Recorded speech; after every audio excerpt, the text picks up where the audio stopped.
ಹಗಲೇ ಮತ್ತೊಂದು ದರೋಡೆ.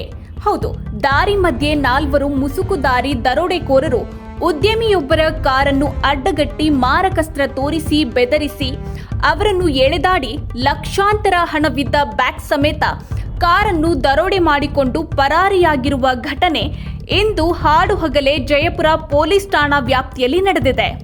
ಮೈಸೂರು ತಾಲೂಕಿನ ಆರೋಹಳ್ಳಿ ಗ್ರಾಮದ ಬಳಿ ಈ ಘಟನೆ ಇಂದು ಬೆಳಿಗ್ಗೆ 9:15 ಸುಮಾರಿನಲ್ಲಿ ನಡೆದಿದೆ.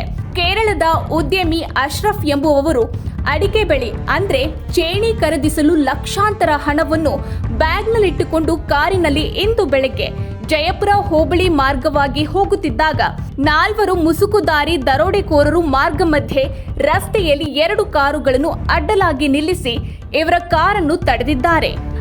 ನೋಡುತ್ತಿದ್ದಂತೆ ದರೋಡೆಕೋರರು ಕಾರಿನ ಬಾಗಿಲನ್ನು ಬಲವಂತವಾಗಿ ತೆಗೆಸಿ ಅವರನ್ನು ಕಾರಿನಿಂದ ಹೊರಗೆ ಕರೆತಂದು ಬಲವಂತವಾಗಿ ಕಾರಿನ ಕೀಯನ್ನು ಚಾಲಕನಿಂದ ಕಿತ್ತುಕೊಂಡಿದ್ದಲ್ಲದೆ ಅವರ ಬಳಿ ಇದ್ದ ಹಣದ ಬ್ಯಾಗ್ ಅನ್ನು ಕಸಿದುಕೊಂಡು ಪರಾರಿಯಾಗಿದ್ದಾರೆ.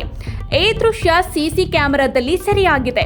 ಈ ಬಗ್ಗೆ ಜಯಪುರ ಪೊಲೀಸ್ ಠಾಣೆಯಲ್ಲಿ ಪ್ರಕರಣ ದಾಖಲಾಗಿದ್ದು ಸ್ಥಳಕ್ಕೆ ಅಶ್ರಫ್ ಅವರ ಜೊತೆ ಪೊಲೀಸರು ಆಗಮಿಸಿ ಪರಿಶೀಲನೆ ನಡೆಸಿದ್ದಾರೆ. ಡಿವೈಎಸ್ಪಿ ರಘು ಅವರು ಸ್ಥಳಕ್ಕೆ ಭೇಟಿ ನೀಡಿ ಪರಿಶೀಲಿಸಿದ್ದಾರೆ. ತಕ್ಷಣ ಪೊಲೀಸರು ನಾಕಾಬಂದಿ ಹಾಕಿ ದರೋಡೆಕೋರರಿಗಾಗಿ ಶೋಧ ನಡೆಸುತ್ತಿದ್ದಾರೆ. ಕಳೆದ ವಾರ ಬೀದರ್ನಲ್ಲಿ ಹಾಡುಹಗಲೇ ಎಟಿಎಂಗೆ ಹಣ ತುಂಬುವ ಏಜೆನ್ಸಿ ವಾಹನದ ಸಿಬ್ಬಂದಿ ಮೇಲೆ ದರೋಡೆಕೋರರು ಗುಂಡು ಹಾರಿಸಿ ಒಬ್ಬರನ್ನು ಸಾಯಿಸಿ 93 ಲಕ್ಷ ಹಣ ದರೋಡೆ ಮಾಡಿದ್ದಾರೆ. ವಿಜಯಪುರದಲ್ಲಿ ನಡೆದಿರುವ ದರೋಡೆ ಹಾಗೂ ಮಂಗಳೂರಿನ ಉಲ್ಲಾಳದ ಸಹಕಾರಿ ಬ್ಯಾಂಕ್ ದರೋಡೆ ನಡೆದಿರುವ ಬೆನ್ನಲ್ಲೇ ಇಂದು ಕೇರಳದ ಉದ್ಯಮಿಯ ಕಾರು ಅಡ್ಡಗಟ್ಟಿ ದರೋಡೆ ನಡೆದಿರುವುದು ಸಾರ್ವಜನಿಕ ವಲಯದಲ್ಲಿ ಆತಂಕ ವ್ಯಕ್ತವಾಗಿದೆ.